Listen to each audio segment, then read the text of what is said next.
Yahudi untuk menetap di Palestina.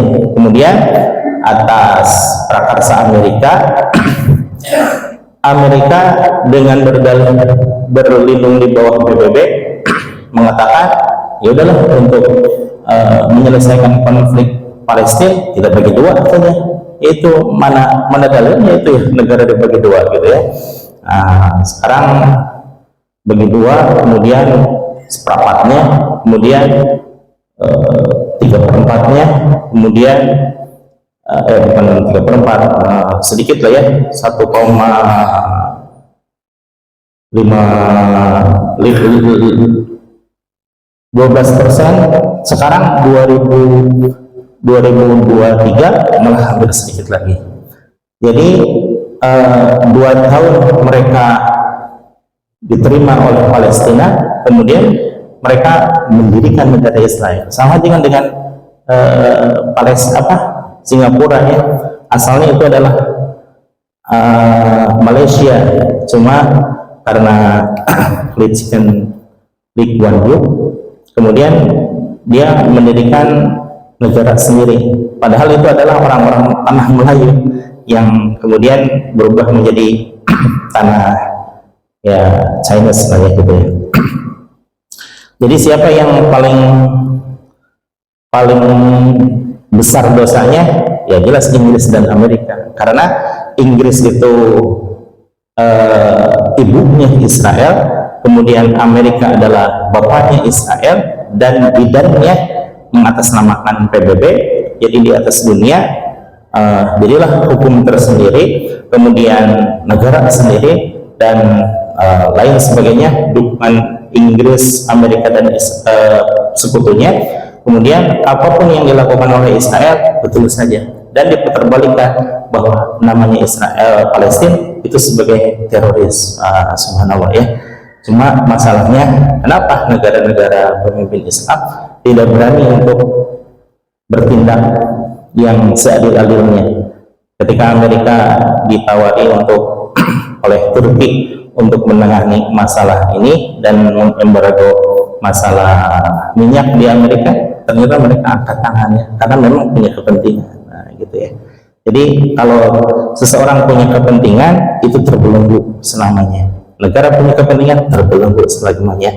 Partai punya kepentingan, terbelenggu selamanya. Insya Allah mudah-mudahan kita menjadi orang bebas, orang yang berbuat dengan kebaikan berdasarkan hidayah dari Allah Subhanahu wa Ta'ala. Amin.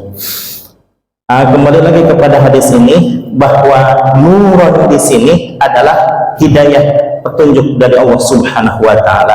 Allahumma ij'alni fi qalbi nuran. Ya Allah, jadikanlah cahaya hatiku penuh dengan cahaya petunjuk. Wa fi lisani nuran, dan lisanku penuh dengan cahaya petunjuk. Wa fi basari nuran, dan di dalam penglihatanku menjadikan cahaya. Wa fi sam'i nuran, dan dijadikannya pendengaranku penuh dengan cahaya petunjuk. Ini terkait dengan ayat Al-Quran, innallaha yahulu bainal mar'i wa qalbihi. Sesungguhnya Allah Subhanahu wa Ta'ala berinteraksi dengan manusia itu dengan qalbunya. Nah, makanya ini qalbu itu dijadikan sebagai tujuan utama. Wa fi qalbi nuran, dan jadikanlah di dalam hatiku cahaya. Ya Allah, ini banyak ini ya. Wa an yamini nuran, dan di sisi kananku penuh dengan cahaya petunjuk dari Allah Subhanahu wa Ta'ala. Wa an yusari nuran, dan dari sisi kiriku itu dipenuhi dengan cahaya. Wa min fawqi nuran, dan di atasku adalah cahaya. Wa min tahti nuran, dan di bawahku adalah cahaya. Wa min amami nuran, dan di depanku dipenuhi dengan cahaya. Wa min khalfi nuran, dan di belakangku dipenuhi dengan cahaya. Waj'alni fi nafsi nuran, dan jadikanlah diriku ini penuh dengan cahaya.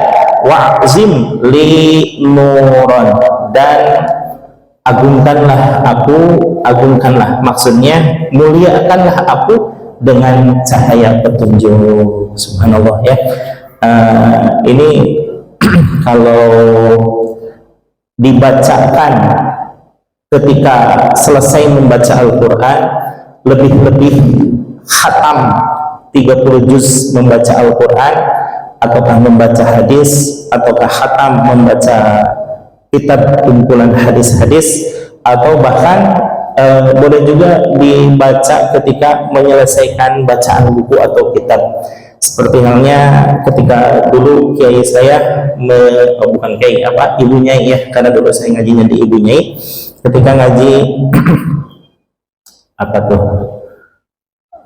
Irsyadul Ibad, di akhir pembacaan kitab tersebut, beberapa hari sebelumnya ibu nyai menyatakan, baru bahasa Sunda ya, nak, katanya, ini sebentar lagi, beberapa hari lagi kita akan khatam Al-Quran, usahakan semuanya hadir. Semua santri yang tidak ngaji kitab ini pun hadir, usahakan hadir semuanya di pesantren ini, semuanya hadir, karena Allah mengutus 60.000 malaikat, memang tidak terlihat oleh kita, tapi keberkahannya terasa, mengamini doa kita. Jadi ketika selesai membaca pembacaan buku atau pembacaan kitab, terlebih-lebih selesai membaca hadis, dan juga terlebih membaca Al-Quran, khatam Al-Quran 30 juz, maka Allah mengutus ke ruangan tersebut, majelis tersebut, 60.000 malaikat yang mengamini doa kita. Salah satu doa yang dibaca oleh Rasulullah SAW selain Allahumma ja'alni bil Qur'an waj'alhu li imaman wa nuran wa hudan wa rahmah, dan seterusnya, dibaca juga doa ini. Kemudian di akhir setiap Al-Quran itu ada doa untuk membaca Al-Quran. Membaca Al-Quran, subhanallah ya, menjadikan rumah kita bercahaya, hati kita bercahaya, lingkungan kita bercahaya, maka semuanya terberkahi dengan cahaya Al-Quran. Salah satunya dengan doa ini, dijadikan diriku, qalbuku penuh dengan Al-Quran, lisanku dengan cahaya Quran, basari, penglihatanku, kemudian pendengaranku, di tanganku, di kiriku, di atasku, di bawahku, di depanku, di belakangku, di dalam diriku, dan muliakanlah dengan cahaya Al-Quran, dengan cahaya petunjuk.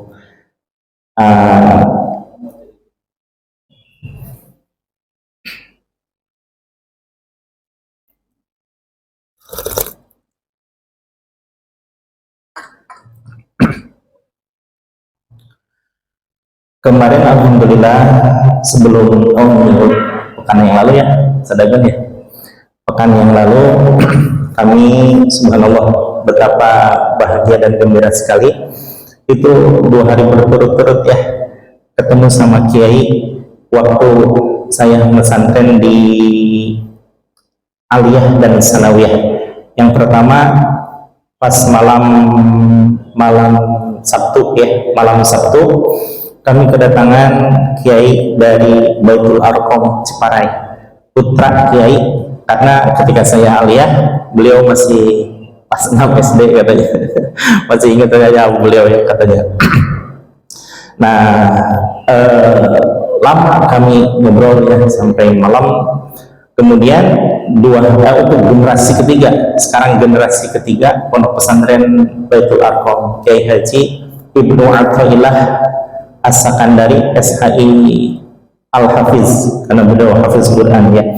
Nah, setelah ketemu dengan beliau, hari Ahadnya giliran Kiai